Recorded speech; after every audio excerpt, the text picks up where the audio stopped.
Hi everyone! Today I want to talk about the Hammer of the Ancients Barbarian, which is looking to be one of the most powerful builds in the game next season. So Barbarians get two powers that work for this build. One is the Whirlwind Pull power, so I've already shown this in another video earlier in the PTR, which is amazing to just like group up everything. You can endlessly pull monsters with you, as you can see here. And it's a very strong tool to create these pixel stacks of monsters, and then you can just decimate everything. So this is what most Barb builds will use for pushing next season. Also, there is like some support variations that use that. There's some kind of like group play possibilities with this. So yeah, it's just overall really good power to have. And on top of this, there's also the Shockwave for Hammer of the Ancients. There's separate power that you can use to improve the damage of the build. So typically Hammer of the Ancients Barbarian, it has not really been that bad, but also not really super fancy. So it was able to push especially solo pretty well, all the way to 150 at the very high end. But with the season theme power, it actually really gets a nice boost, and solo 150 will not really be out of the ordinary anymore. So I expect you're gonna see like the first clears somewhere at like 2.5k or so paragons, and it's even strong enough to potentially be a 4-man 150 trash killer. This is how good HotA is next season around. And you can see me here in this solo 145. My gear was not really optimized. I think I had like 3 non-nation items equipped on this LLD build and all that kind of stuff. So this is just something I threw together on the PTR with my Barb here. And yeah, it was working really well.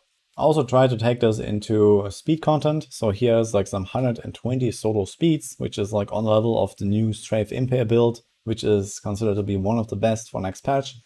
The only thing that clearly beats this, I would say, is Wave of Light, but this is almost about it. So even in solo speeds with this insanely large shockwave, we have great AoE coverage, and this shockwave also procs your bloodshed explosions, so that you can sometimes like kill elites in like a second or so.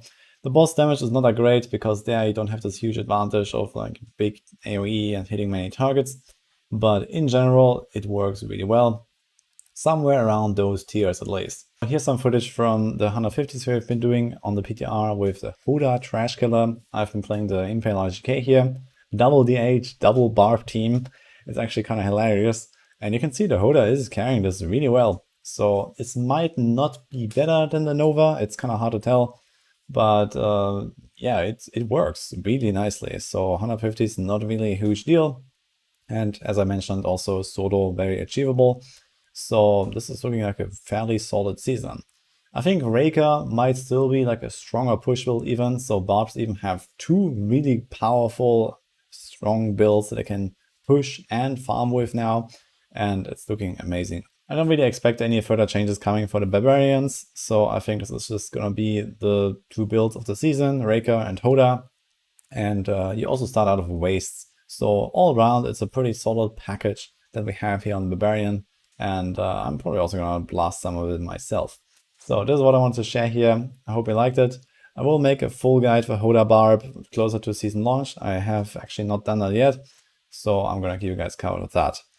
For now, I'm going to leave you with this. Hope you enjoyed the video. Subscribe for more D3 content. And I'll see you guys next time.